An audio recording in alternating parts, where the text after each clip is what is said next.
ഇന്നത്തെ ഫുഡ് എന്താന്ന് നോക്കിയാലോ? 2 ദിവസമായി ഫുഡിന്റെ വീഡിയോ ഇട്ടിട്ട് നമ്മൾ കറക്കായിരുന്നു. കറക്കണം, ഇന്നും കറക്കം തന്നെയാണ്. അപ്പോൾ ഇന്നത്തെ അരിക്ക് മാറ്റില്ല, അത് ഇന്നൊരു പോലത്തെ അരി തന്നെ.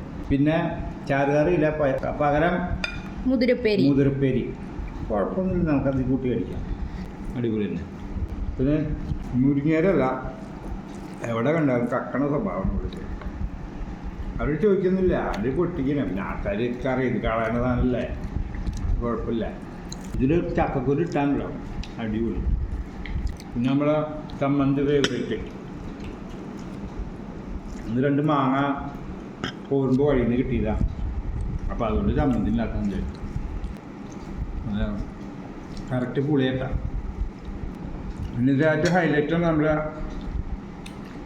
കൂണ് വറുത്തത്. നല്ല ടേസ്റ്റിൻ്റെ വിഷ്ണുവിന് കൂണ് വറുത്തത്. കൂണ് അടിപൊളി. ഇന്നത്തെ ഫുഡിലെ ഹൈലൈറ്റ് കൂണ് വറുത്തത്. അപ്പോൾ എല്ലാവർക്കും ബൈ.